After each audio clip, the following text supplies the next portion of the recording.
Solo levelling season 2 பங்கமா முடிச்சுட்டு 1 வருஷம் 2 வருஷம் வெயிட் பண்ணா யார் வெயிட் பண்ணுவா? அதுதான் நான் மாங்காவை எடுத்துட்டு வந்துட்டேன். வாங்க நம்ம இப்ப சோலோ லெவலிங் சீசன் 2 முடிஞ்சதுக்கு அப்புறம் என்ன நடக்குதுன்னு பார்க்கலாம். சோலோ லெவலிங் சீசன் 3 ஸ்டார்டிங்ல ஒரு போர்ட்டல காட்டுறாங்க. அதுக்குள்ள போலான்னு ஒருத்தர் இருக்கான். யாருன்னு பார்த்தா ஜின்னுவோட அப்பா வெளியே வரும்போது ஒருத்தர் இருந்தா பாருங்க. அவன் அந்த போர்ட்டலை பார்த்து மறுபடியும் உள்ள இருந்து யாரோ ஒருத்தர் வரானா அப்படி பார்த்துட்டே இருக்கும்போது உள்ள இருந்து ஃப்ராஸ்ட் மோனார்க் வருவான். அவன் சொல்லுவான், உன்னை பார்த்தா ரூலர்ஸோட பவர் இருக்கிற மாதிரி தெரியலையே, நான் வர்றதுக்குள்ள அந்த ரூலர்ஸ் எல்லாம் ஒளிஞ்சுக்கிட்டாங்களா அப்படின்னு சொல்லிட்டே இருக்கும்போது இந்த பக்கம் யோகமன்ட்னு ஒரு மோனார்க் வந்து நிப்பான்.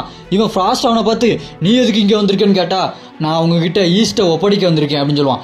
ஈஸ்டா அதை நீ தானே பாத்துக்கிறேன்னு சொன்னேன் அப்படிங்க. அங்கதானே ஷேடோ மோனார்க் இருக்கான் அப்படின்னு கேட்பான் ஃப்ராஸ்ட். அதுக்கு அந்த மோனார்க்கு சொல்லுவான், சவுத்துல ரூலர்ஸ் எல்லாம் ஏதோ பிளான் பண்றாங்க, நான் அங்க போய் பாத்துக்கிறேன், நீங்க இந்த ஈஸ்ட்டை பாத்துக்கன்னு சொல்ல ஃப்ராஸ்ட் மோனார்க்கு அப்ப ஷேடோ மோனார்க் அப்படின்னு கேட்க, அதை பத்தி நீங்க கவலைப்படாதீங்க, அந்த ஆர்கிடெக்ட் அவன் வேலையை ஃபுல்லா முடிக்கிற வரைக்கும் அவனை பத்தி கவலை இல்லை அப்படின்னு சொல்லுவான். ஆர்கிடெக்டா கவலைப்படாதீங்க, போக போக அந்த ஆர்கிடெக்ட் யாருன்னு உங்களுக்கு தெரியும். அந்த யோகமன்ட் மோனார்க் சொல்லுவான், நான் உங்களுக்கு இன்னொரு நியூஸ் கொண்டு வந்திருக்கேன், அந்த ரூலர்ஸ் எல்லாம் ஈஸ்ட்ல தான் இருக்காங்க அப்படின்னு சொல்ல அந்த ஃப்ராஸ்ட் மோனார்க்கு இப்பந்தான் இன்ட்ரெஸ்டிங்கான நியூஸ் சொல்றேன், அதெல்லாம் இருக்கட்டும், ஆனா அதுக்கு முன்னாடி இந்த ரூலர்ஸ் பவர் எதுக்கு நம்ம இந்த பக்கம் இழுத்துது, ஆனா இவங்களை பார்க்க ரூலர்ஸ் மாதிரியே தெரியலையே அப்படின்னு பேசிட்டே இருக்கும்போது அங்க ஒரு கால் ஒன்று எடுத்து வைக்கும்.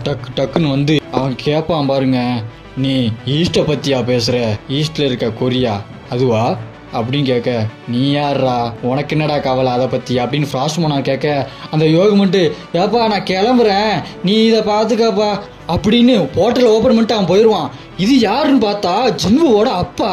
அவரு வருவாரு பாருங்க, நான் உங்களை விட்ட மாட்டேன்டா அப்படின்னு அடிக்க வருவார் பாருங்க. ஃப்ராஸ்ட் மோனார்க் ஐஸ் வச்சு தடுப்பான். அதோட இங்க கட் பண்றாங்க. இந்த பக்கம் ரெட் கேட் காட்டுறாங்க. சீசன் 2ல நம்ம ஹீரோ ஸ்டைலா நடந்து போய் நிப்பான் பாருங்க. அது இன்னும் முடியல, அதுக்குள்ளதான் நம்ம ஹீரோ இருக்கான். அங்க ஒரு மாஸ்டர் ஹீரோ கிட்ட வந்து, என் பிரதர் எல்லாம் கொண்டுட்டியா, நீதான் பொறாமக்கு, நாங்க பேசுறது உனக்கு புரியுது, எங்க அளவுக்கு நீ பவர்ஃபுல்லா இருக்கியா அப்படின்னு கத்துவான் பாருங்க நம்ம ஹீரோ. அதுக்கு அமைதியாடுறா, எப்படின்னு அவனை கொல்லதான் போறேன் அப்படின்னு சொல்ல அந்த மாஸ்டர் சொல்லும் பாருங்க, யாரு எல்லாருமே பின்னாடி தாண்டா படுத்து ஒளிஞ்சிட்டு இருக்காங்க, எல்லாரும் வெளியே வாங்கடா அப்படின்னு கத்துவான் பாருங்க நம்ம ஹீரோ.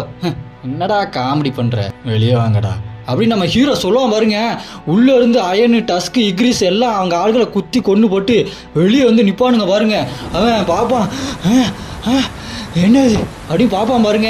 எல்லாரும் வரிசையா நம்ம ஹீரோ பின்னாடி கெத்தா நிப்பானுங்க.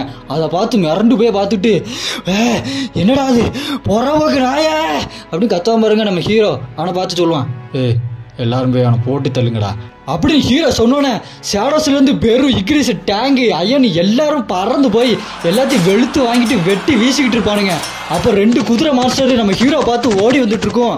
அவன் பின்னாடி டேங்க் தலையை பிடிச்சி அந்த 2 மாஸ்டர் அடிச்சு போட்டுரும் பாருங்க. அடுத்து அந்த டஞ்சன் பாஸ் நம்ம ஹீரோ பார்த்து, பொறப்பாக்கனாய யாருக்கிட்ட அனுபவிச்சுக்கிட்ட அப்படின்னு கத்திக்கிட்டு இருப்பான் நம்ம ஹீரோ.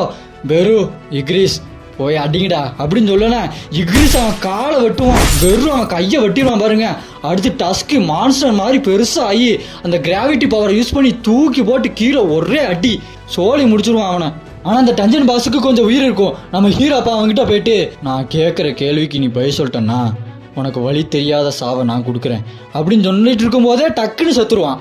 என்னடா இது, ஏதாவது பாஸ்ட் கேள்வி கேட்கும் போதுதான் இந்த சிஸ்டம் இன்டர்ஃபேஸ் பண்ணி ஏதாச்சும் ஒன்று பண்ணிடுது, பரவாயில்ல நான் நேரம் வரும்போது தெரிஞ்சுக்கிறேன் அப்படின்னு சொல்லிட்டு நம்ம ஹீரோ அப்ப இன்வென்ட்ரில இருந்து ஒரு பிளாக் கலர் கீ எடுப்பான். என்னடா அது கீன்னு கேட்டீங்கன்னா சீசன் 2 பார்த்தா தெரிஞ்சிருக்கும். அதுல டீமன் கேஸ்டுக்குள்ள 75 லெவல்ல சண்டை போட்டோன்னே அது கிடைச்சிருக்கும். அந்த கீ வந்து எதுக்கான உள்ள கீ அப்படின்னு அப்ப தெரிஞ்சிருக்காது, ஆனா இப்போ அது வந்திருக்கும். அந்த கீ காட்டனான் டெம்பிள் ஓடுது, அது இன்னும் 417 மணி நேரத்துல ஓப்பன் ஆயிரும் அப்படின்னு போட்டிருக்கும். அதை பார்த்து நம்ம ஹீரோ, இந்த டெம்பிளா, இதை எப்படி நான் மறப்பேன், இதை நான் நினைச்சாலும் மறக்க முடியாததாச்சே, டபுள் டஞ்சன் கேட்டு அப்படின்னு சொல்லும் போது அந்த கேட்டை காட்டுவாங்க பாருங்க. நம்ம ஹீரோ அப்படி பார்ப்பான், அந்த சிஸ்டம் என்ன மறுபடியும் அங்கே கூப்பிடுது, இதெல்லாம் எங்கே ஆரம்பிச்சதோ அந்த இடத்துக்கு. ஆனால் அப்போ இருந்த ஜின்வு வேற, இப்போ இருக்கிற ஜின்வு வேற. இதெல்லாம் முதல்ல இருந்து ஆரம்பிச்சது இடத்துல என்ன கூப்பிடுதுன்னா அது நான் வர்றதுக்காக வெயிட் பண்ணுதுன்னு நினைக்கிறேன்.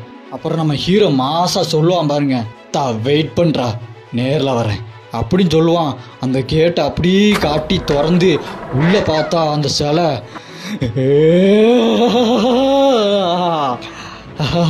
வெயிட்டிங் அப்படின்னு பார்க்கும் பாருங்க, வங்கமாக இருக்கும். அதோட இந்த எபிசோடு சீசன் 3யோட முதல் எபிசோட நான் முடிக்கிறேன். அடுத்த சாப்டரோட உங்களை நான் மீட் பண்ணுறேன். இந்த வீடியோ பிடிச்சிருந்தா லைக் பண்ணுங்க, சப்ஸ்கிரைப் பண்ணுங்க. உங்களுக்கு அடுத்த எபிசோடு வேணும்னா கீழே ரெட் ஹார்ட்டினை கமெண்ட் பண்ணுங்க.